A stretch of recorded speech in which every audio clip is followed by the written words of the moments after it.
And, all right. So welcome everyone to Satsang.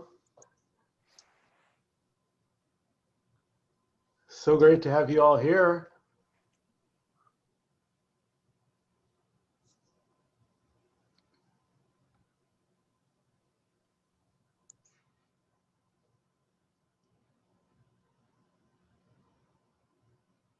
So we're just present, whatever sounds, feelings, sensations, whatever's arising is fine, no problem.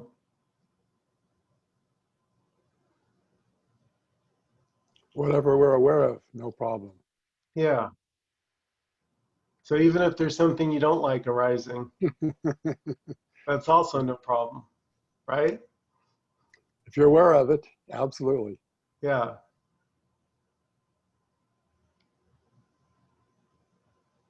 So I want to start tonight's satsang by giving a quick shout out to Tom Bunzel. And he made a comment and asked a really good question. And his comment, Joyce, had to do with you. He said that you had said at a previous satsang something that he really liked and he found helpful. He said that you said that, well, that you're not your thoughts. Yeah, you said that. You're muted, but I read your lips. I said that? According to Tom Bunzel, you said you're not your thoughts.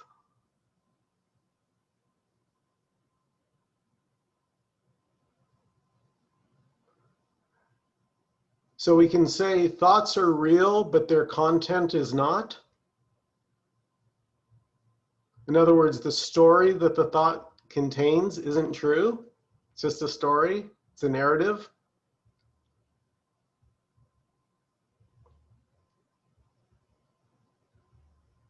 And so the confusion is when we start to believe the story and we're lost in the story and then we miss the moment. Just this. However it's showing up. And that includes all of it. And that's what the me can't handle.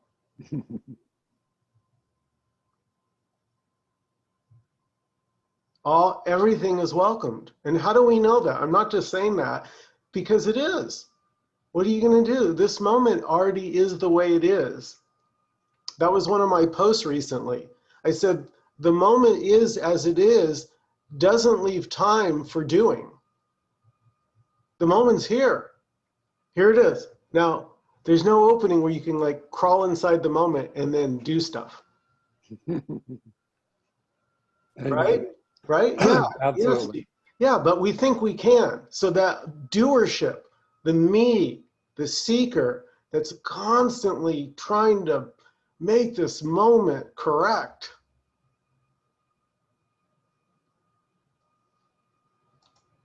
Let me let Joanna in. So feel that sense of a me constantly, incessantly, non-stoppily. Wait, unstoppably? The heck? You know what I mean. There's no salvation for the me. Luckily, you're not the me. You're not.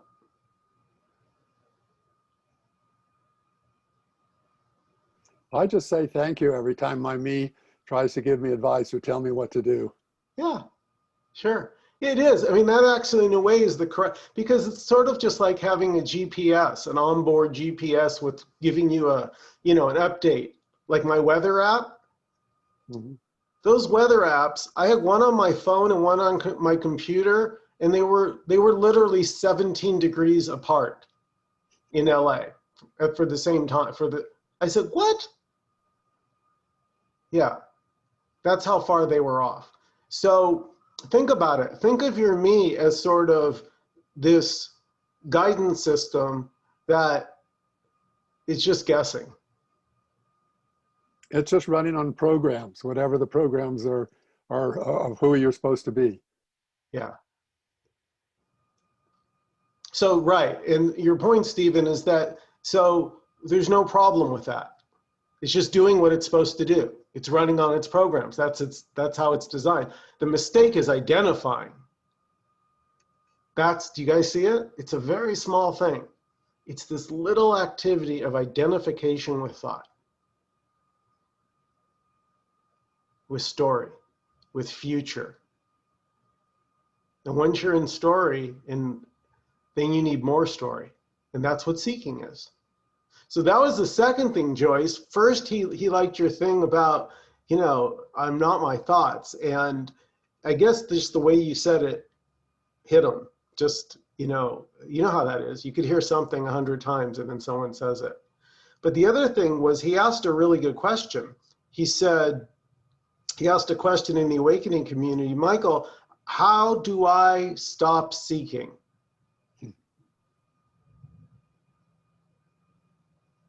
Isn't that the $1 million question? Right? You just said it. How can I stop seeking? What do you guys think? Before I jump. What? When you realize that that's not who you are.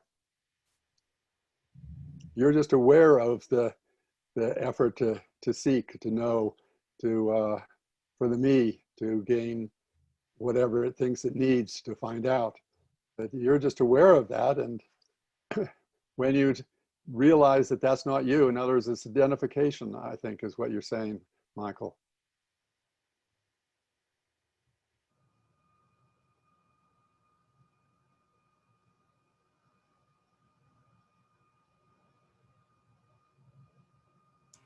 The only way to stop seeking is to stop seeking.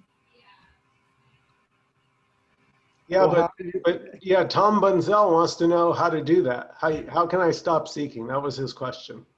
To stop. Well, then who's stopping?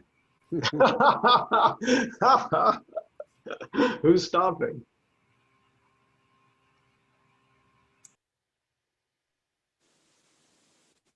I have trouble with stopping and understanding how to do it.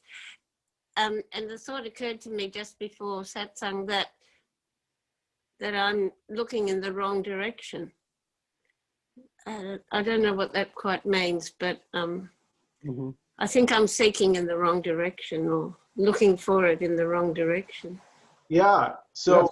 Faith, guess what? Any direction you seek is the wrong direction.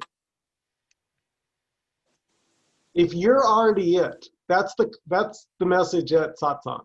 You're already what you seek, right, Stephen? That was from a few weeks ago, came out of Stephen's mouth. We have it on video. You are what you seek. The problem is you don't believe it.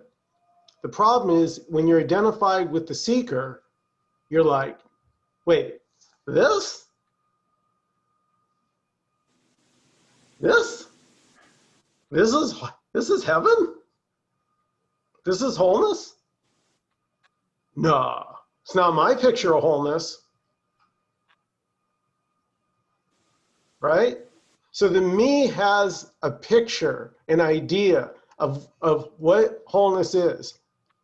And the funny part is, if you really go into it, it actually doesn't know what it's talking about. It actually doesn't have, it's the picture du jour. So it thinks it wants something, it thinks that'll do it, then it either gets it or doesn't get it, gives up, and then it switches to something else. And that's what you have to notice. You have to notice that all the seeker can do is seek, because it's seeking energy. It's never going to find.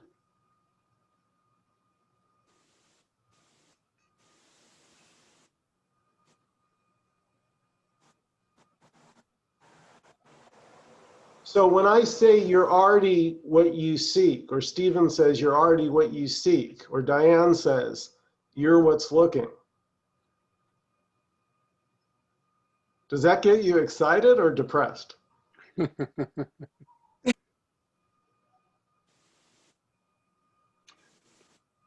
something else that helps me is to realize, because we all use the word I when we're talking, and we have some sense that there is an I. And for me, what really helps is to realize that the I is outside of time and space. It's not in time. And so anything that you're aware of, if you're seeking, you're already talking about something that is in time and it is changing. And if anything is changing, that's not you.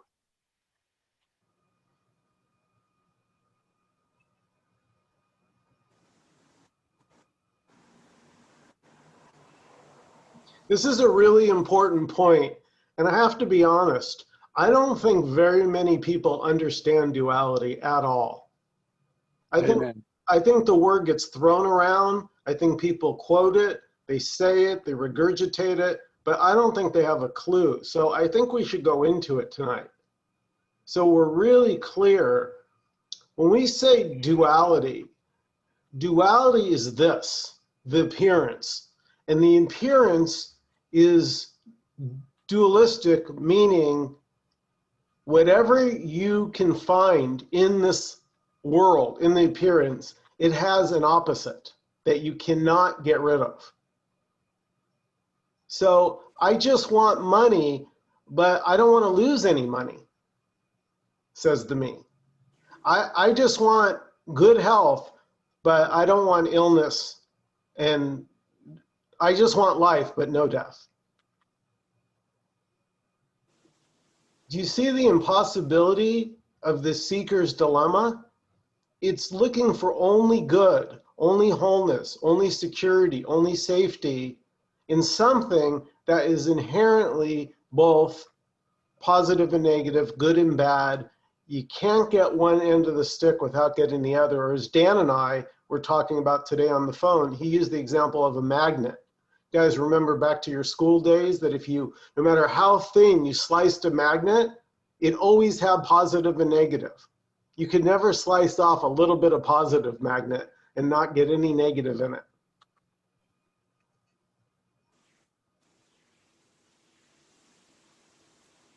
So do you see the dilemma for the me? It's only looking for the positive, and then it wants to stay that way.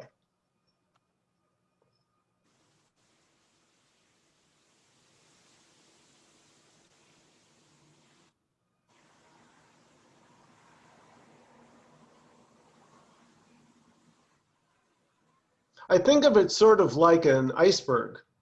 You know, like I just see the top part of the iceberg, and that's the part I want. I'm not seeing all the other part. And like I said, you can't escape duality. It's the plus and the minus.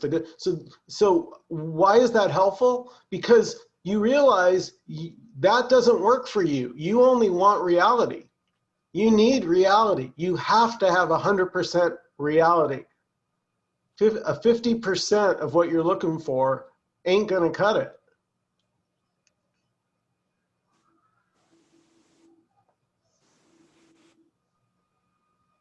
So where will we find 100% reality if we're looking for it? I wonder where that would be.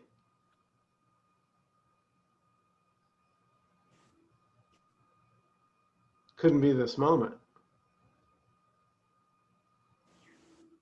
Couldn't be just this, exactly as it's appearing.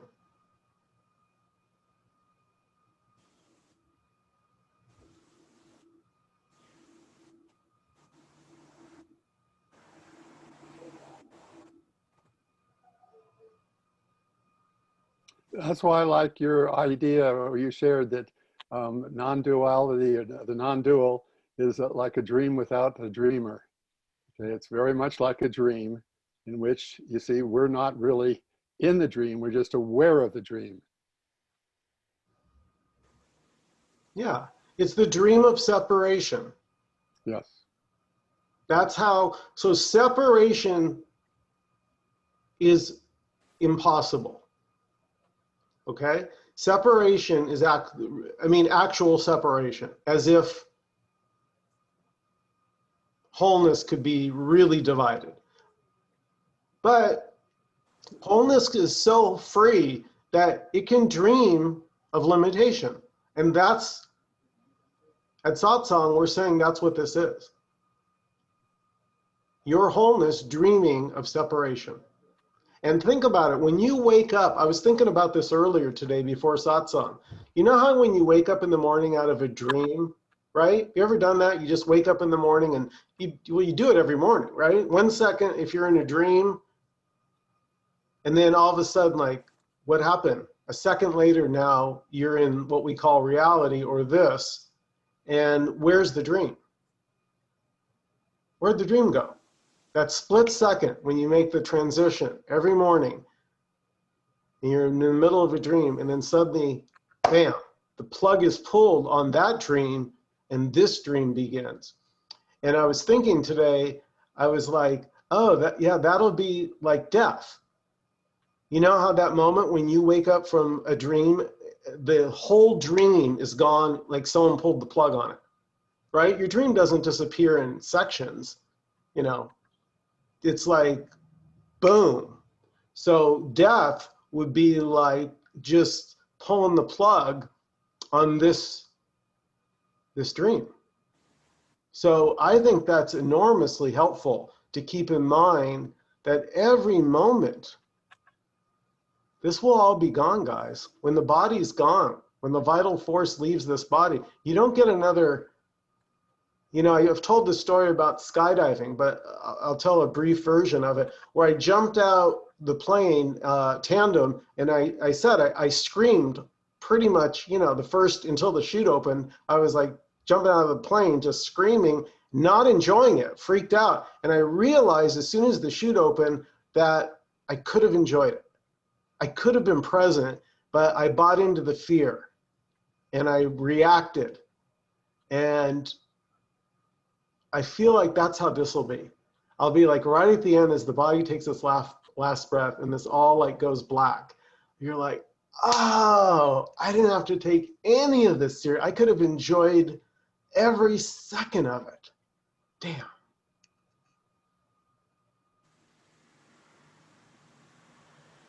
This is just really the great miracle that there is this at all, that you can have anything different. You can have things that are separate. Yeah. You can have things that are and things that aren't. Yeah. So beautiful. So beautiful. Right. That's the beauty. See, the story of the me, you guys, it veils this moment.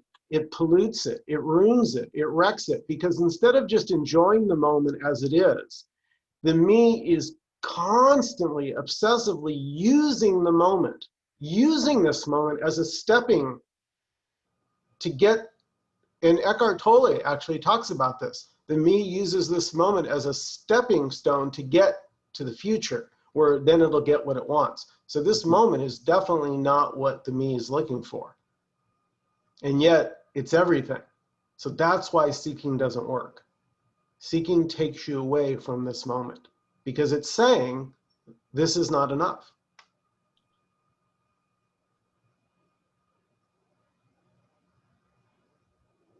But what if we drop all our ideas about what enough looks like?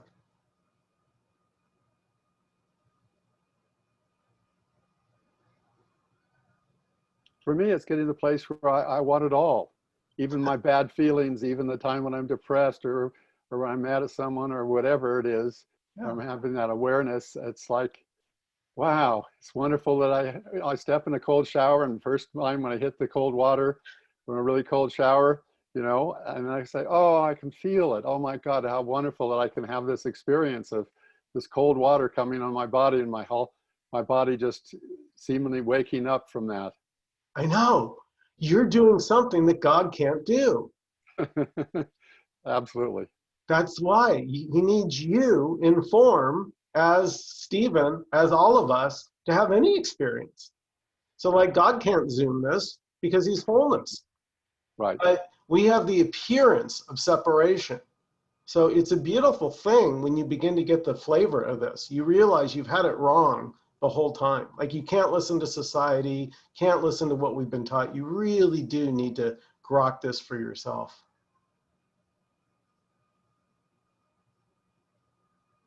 Yeah, when you told the story about the parachute, I just had this longing again for that. And I realized you know, I'm seeking what I have because I don't think I have it. And it's out there somewhere. And that just really touched me, Michael. It just really hit me. Thank you for sharing that. It's beautiful. I mean, it's right here. We're alive. We're feeling. We're present, and we just fuck it up because I don't know why. I don't know why. Fear, maybe, of death, but that just really got me. Thank you, and thank you, Stephen. I just love being around people who are more consciously awake than I am. I mean, I know I'm awake too, and it's just beautiful to be around you all. Thank you so much. Thank you. This is a good example of life doing everything. So for me, right, the way I see it is like, Tom, you helped Tom Bunzel by saying, you know, you're not your thought. You're not in thought, right? And now something I said helped you. But who's really the impetus behind all the helping? Like, what's the power source? It's all the one. So it's the one appearing as Tom. It's the one appearing as Joyce. It's the one appearing as Michael. It's the one appearing as all of you guys sitting here. It's all the one disguised as literally, underline, literally everything. Well, on the physical level, it feels like a heart opening. Feels like being in touch with the love that's already here. And it feels very emotional. Very, very true. Very, very true. You feel overwhelmed. You're in heaven when you realize that, because then you just love everything, which means you accept it. I mean, the kind of love which means total acceptance. So when you really are truly love this, I like to see it as, it's the love of total acceptance of everything as it is. And then you're in heaven. Heaven on earth. Yes.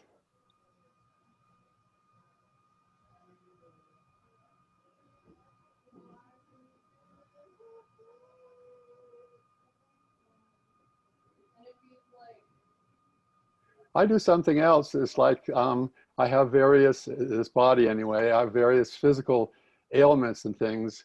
And I've learned from particularly a process called Ho'oponopono. Maybe many of you have heard of it, but it's like really seeing, you know, and taking the things that normally I'd say, oh, I've got this little skin cancer here, or I've got this thyroid thing here or whatever. And instead of just seeing it as something that is wrong, instead I say, thank you, and I love you. And it's just very much a shifting into, like, really, especially the things that normally I would be very much in resistance to. It's then by loving it is that I'm allowing it back in, and it's sort of my, emotionally, as you might say, Diana, it's like that's the opening of my heart in a physical sense into all these things that I thought was wrong with my body. And normally I'd be upset and complaining about. Instead, I'm rejoicing and folding them and saying, I love you. I love you, this skin cancer piece. I love you, this whatever. So I want to just add something, if I could, Stephen, to that.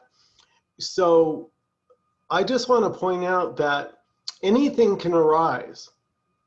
So it's not always going to be love bliss. So, yeah. So you're so free that anything, pain, boredom, confusion, seeking, yes, seeking can arise and does arise, but it doesn't have to be a problem. Because if you realize it's just what's happening. See, the me gives it great meaning. Everything means something to the me because it takes the world as real. So because it takes the world as real, it's constantly living in fear that something bad will happen to it. And don't even mention death.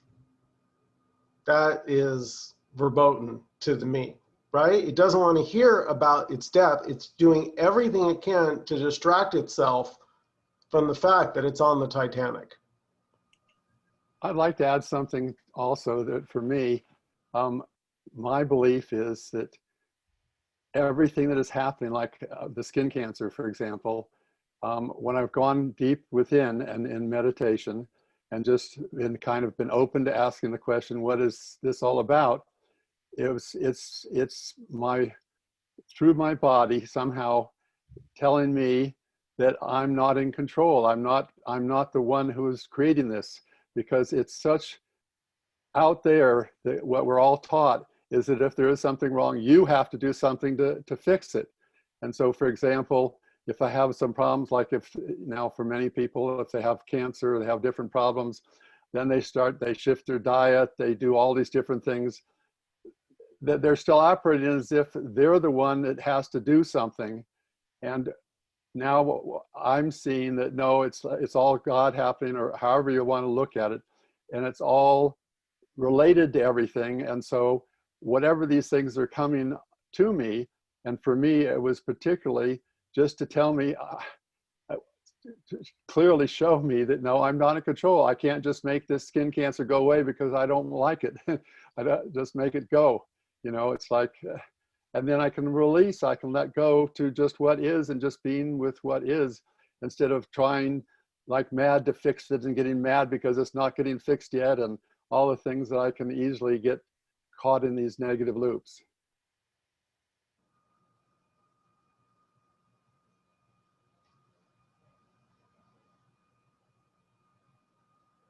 In other words, I've seen everything as good, I guess. So that everything has value and needs to be cherished if it's in my awareness.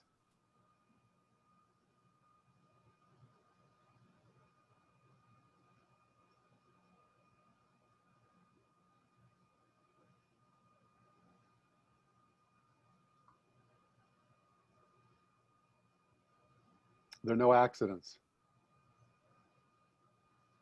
Even an accident is an accident. Well, I would say the main point behind that, Stephen, is that wholeness is already the case. So getting cancer or not getting cancer has nothing to do with wholeness. Yes, absolutely. Yes. And the me will start to tell stories, right? As the Jewish folks say, cockamamie stories. These cockamamie stories, if you believe them, that's the suffering, because you're believing the stories. It is what it is, and you don't know what it is. That's the thing. The me knows, and you guys hear me talk about this every satsang, that you would never suspect knowledge as you're suffering. But think about it. Knowledge is just story, and story is just made of words. What you are doesn't need any words.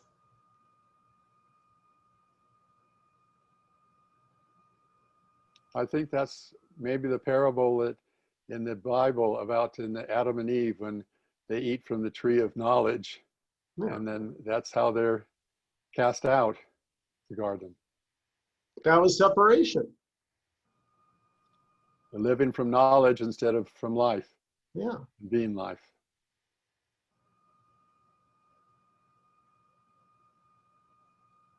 So do you guys feel into that, what I'm saying, when I say that the me knows something and this is unknowable?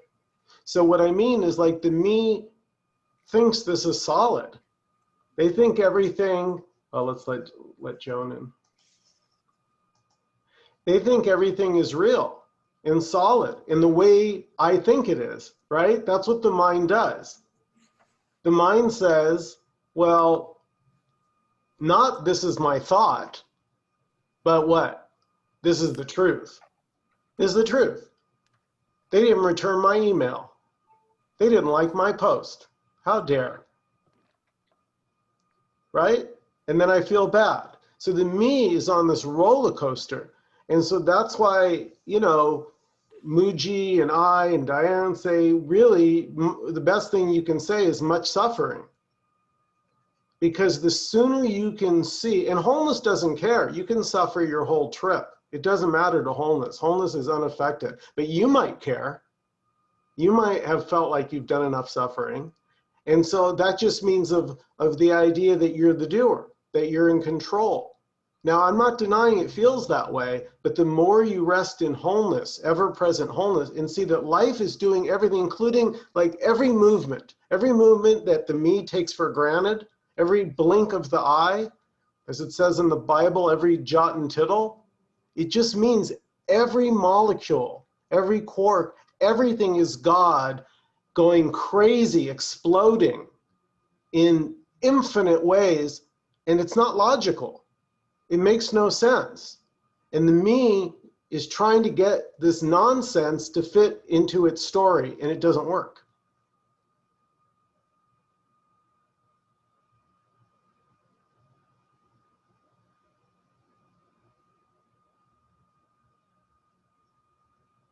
What is doesn't need a story. It's just what is. You know, when we were a kid, you know, you would say, well, how come? Cause, just cause. Well, why do you get 2 cookies and I just get 1? Well, cause, just because. That was actually the me goes, well, that's not fair. Yeah, life's not fair, guys. It's not fair that people die every second. People are dying. That's not fair. Babies are dying. That's not fair. Fair is a concept that the me invented. Right? Because if I know it's fair, then I can argue when people do things that are out of bounds. Right? Can you guys see how judgment can now arise? Because I think I know what's right and what's wrong. Can all your me's feel this? That your me's do the same thing? I have a question. You mentioned earlier that the me is only seeking for positive experiences or something like that. So is that just because the me's job is just to keep seeking, and it's seeking for what's impossible so it can keep seeking? Yes. That's its job? Yes. Perfect. That's it. That's exactly what I'm saying, Joyce. Well done.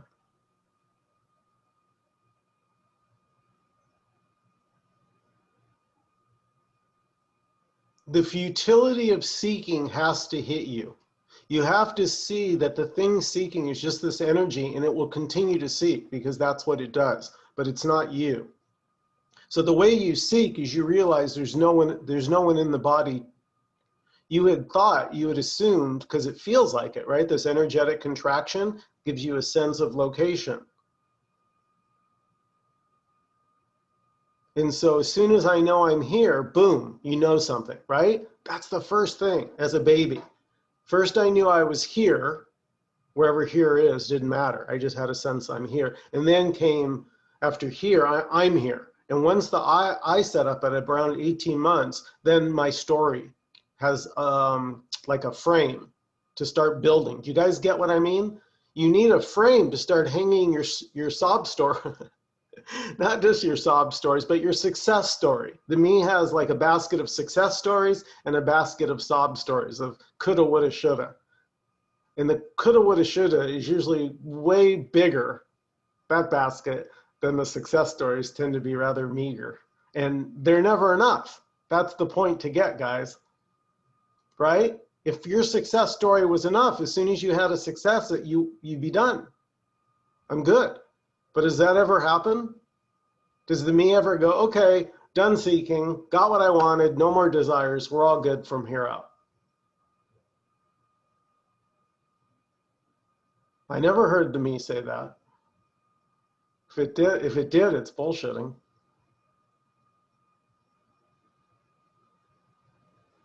Could you speak a little bit more about desires? Because I've been experiencing like desires arising this week, and I've been like trying my best to fight them. And I know that's probably not the right way to go about it. I feel like I could just leave them there, and if they get taken care of, they're taken care of. But at the same time, I just feel like, no, I'm not supposed to desire. And then I remember what you say, that the me is always has something, oh, this isn't supposed to be happening. So I'm like, well, this desire is here. Should I just leave it there, or should I try and get rid of it? I don't know what to do. If that makes any sense. Yeah. Yeah. So can you see that that's the Brittany doer? Yeah, yeah. And then I experience a lot of anger because I didn't know what to do. If there was anything to be done. Well, yeah. So if I say to you, Brittany, life is doing everything.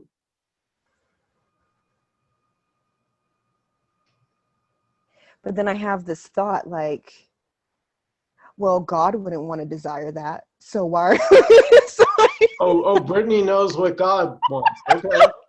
All right. Apparently so. Typical me. Oh, shit. Yep. I don't know.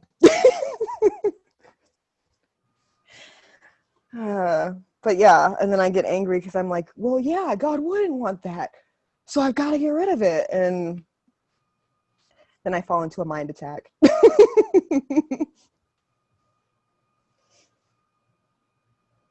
So the me is always going to want something. That's how you know the me is on the scene, right? Right? When you want something, because life is just happening spontaneously, and it has an intelligence. I'm telling you guys, I've seen it. I've seen it repeatedly.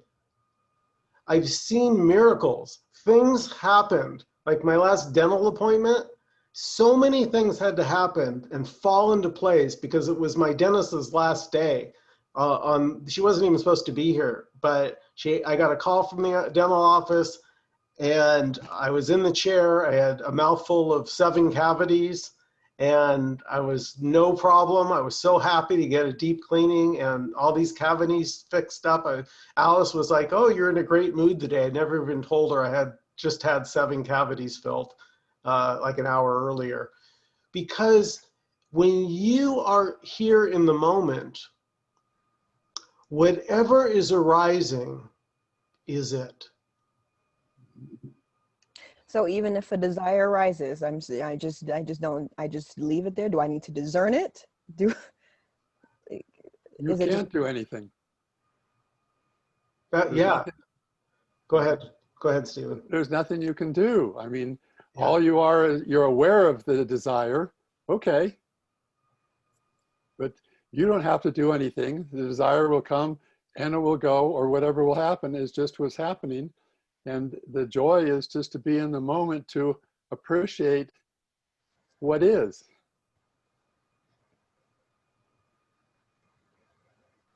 Yeah, exactly, Brittany. Can you feel that you're going to mind to figure it out?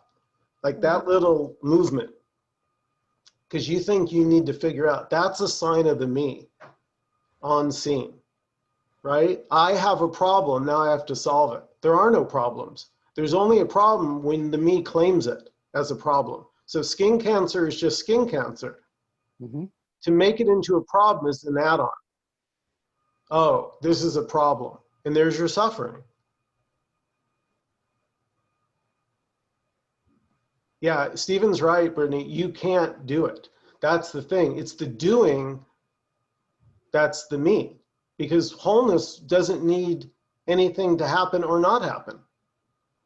What you are right now, what you already are in this moment, all of you, everybody, where everyone here is already wholeness. There's nothing you can do about it.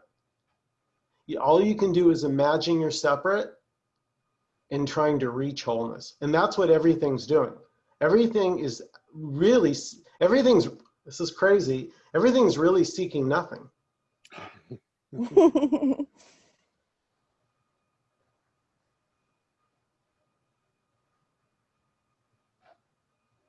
I guess I have this idea, and I guess I have this attachment to it, to this idea that once you see that the me isn't real, that desires will stop. So when this desire arose with passion, I was like, what the hell is this? Why is this here? Like, But you're so still going to thoughts. You're using one thought to judge another thought. And Okay. that's, yeah, good. That's the thing to catch. Do you guys see that? The me will argue from every direction. Well, this is a good idea. Well, this is a bad idea. Well, I don't know what we should do. Well, I'm freaked out. Well, I'm scared. Well, what's going to happen? But it'll just, I mean,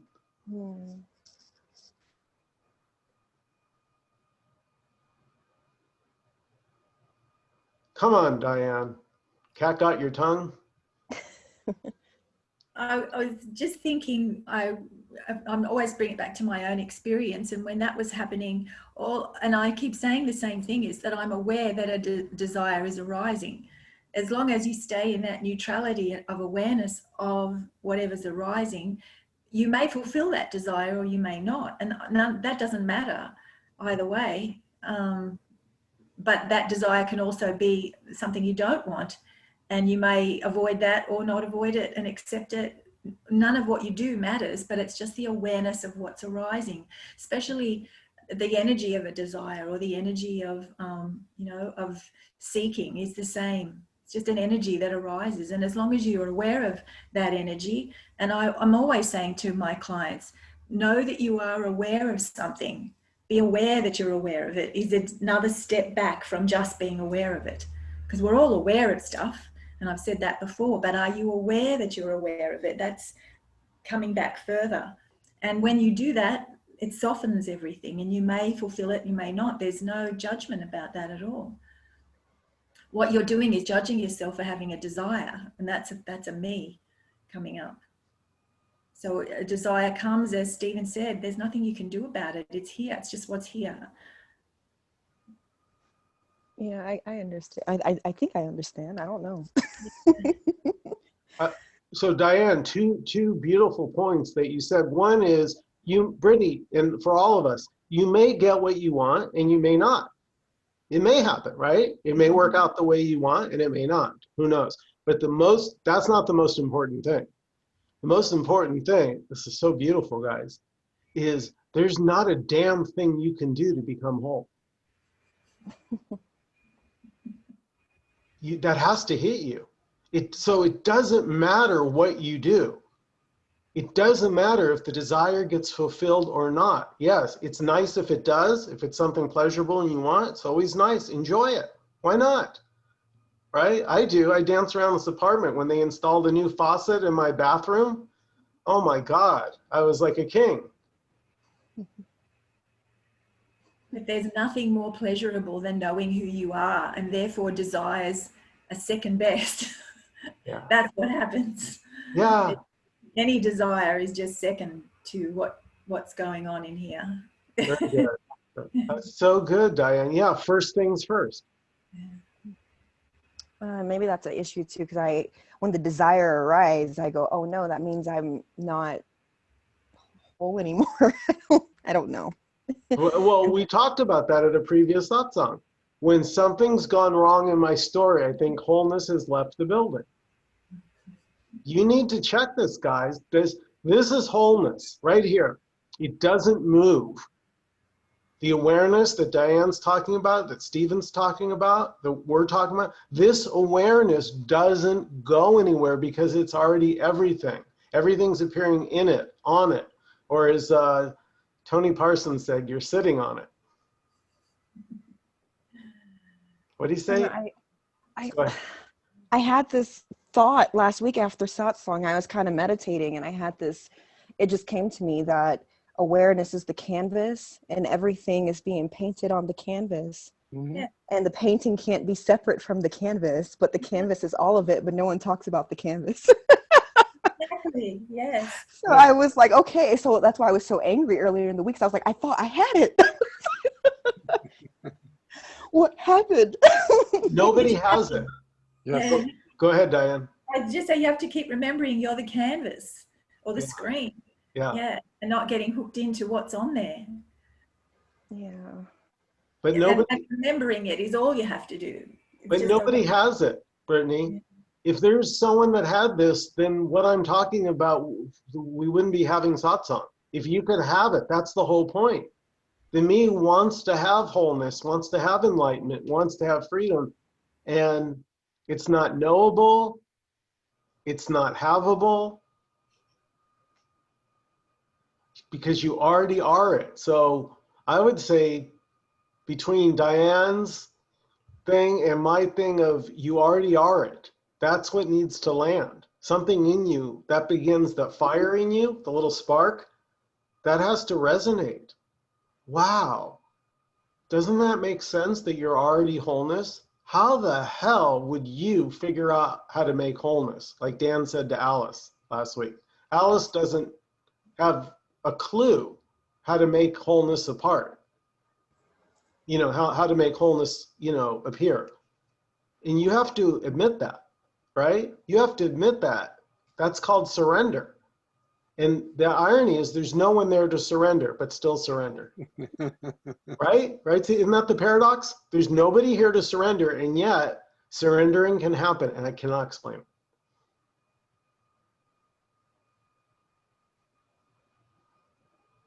I wonder how Alice is surrendering to the fact that she hasn't been able to get on. You know, she might be able to tell us that next week. Well, I'm confused because she told me in our private on Monday she wasn't going to be here. Okay. Well, she's sort of here. Her name is here, but she's not here. Right. But you just never know. That's what I'm saying. So every moment there's an opportunity to go into story. Imagine if I sat here and goes, oh no, Alice can't get in. Oh, it's a problem. It's like, it's just what is. If she was meant to be here, she'd be here. Maybe she's not. Maybe her account got hacked. I don't know. But what I'm saying is there's just what's happening. And so the me's living in past and future. Notice that. That's where story takes place. This was my life, and this is where my life's going. And that's bondage. I love that line. It's a book title from Wei Wu Wei. He said, all else is bondage.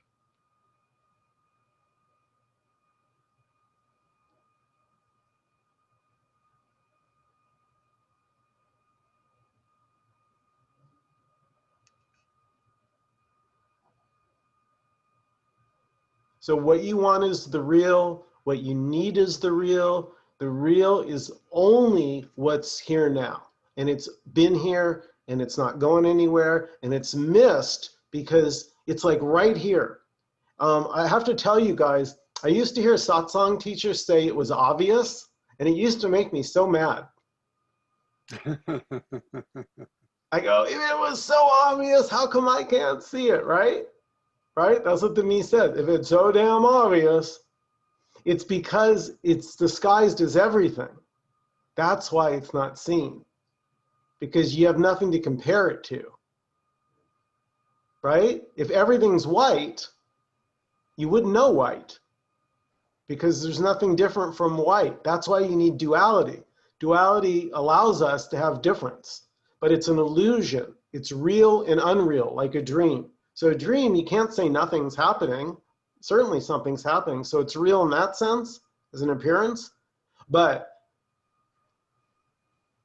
did anything really happen when you wake up from the dream? Is there a mark there? I love the Bhagavad Gita. Water cannot wet it. A sword cannot cut it. Fire cannot burn it. I also had like this, sorry, while I was meditating last week, I realized that I'm so focused on form that I'm not able to see the formless one that's within all the bodies, and that all of this is sitting upon as well. Yeah, well, what do you think seeing the form?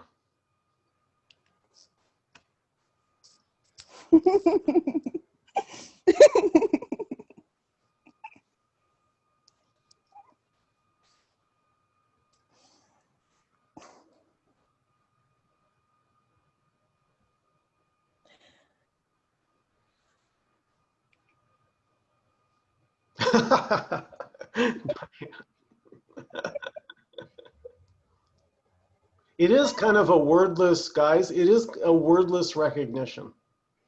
Mhm.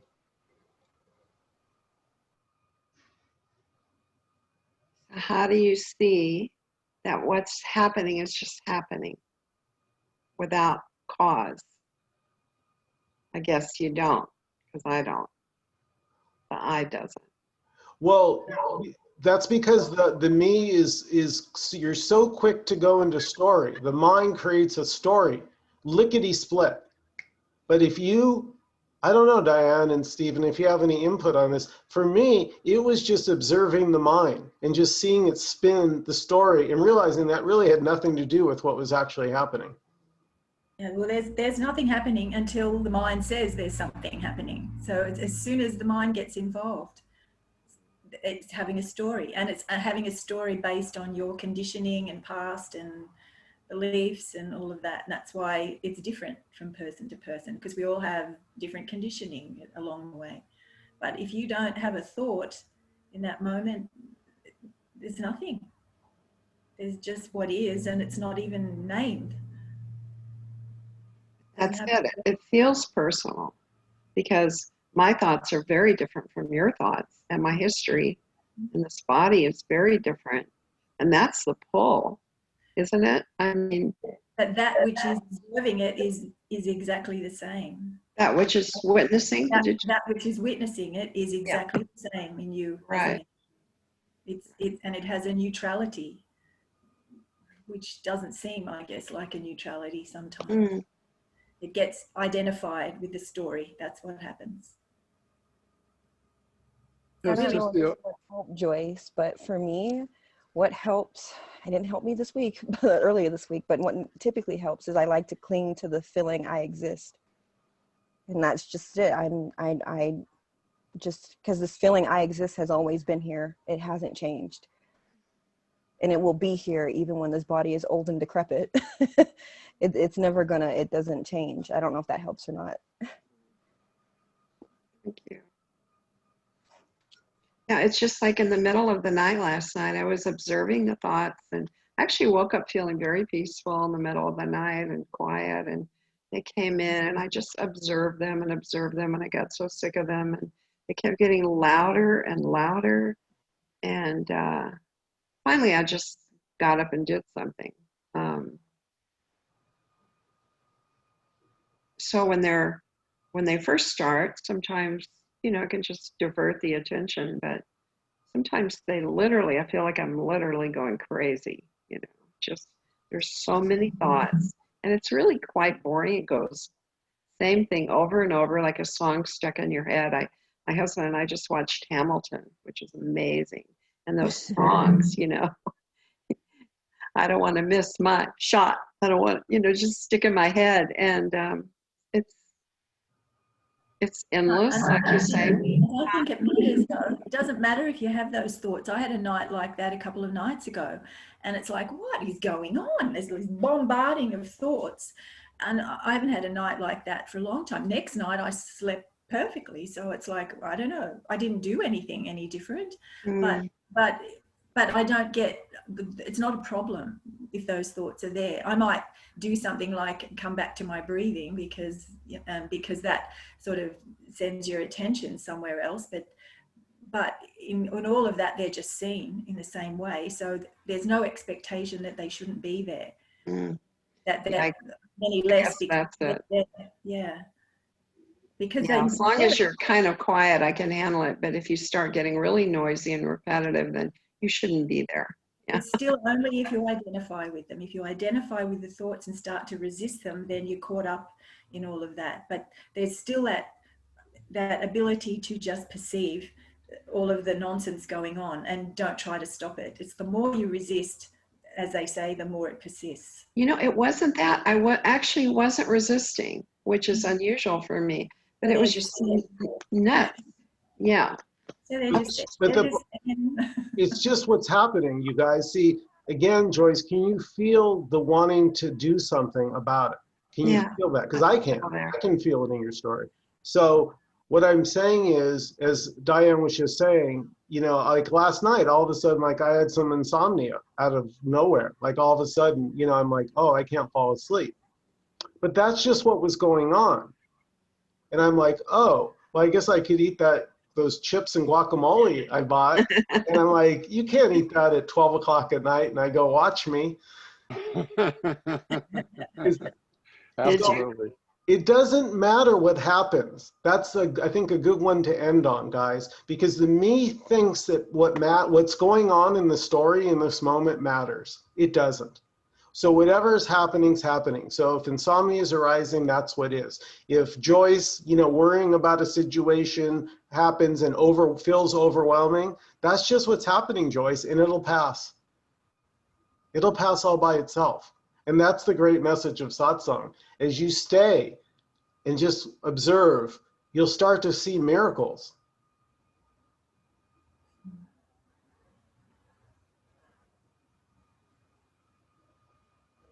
Once again, thank you so much for coming to satsang. I appreciate all of you. Alan, thank you. Shout out for the donation. Joyce, thanks again for last week. Everybody, appreciate all of you being here, and I'll do my best to get this up on YouTube in the next 24 hours.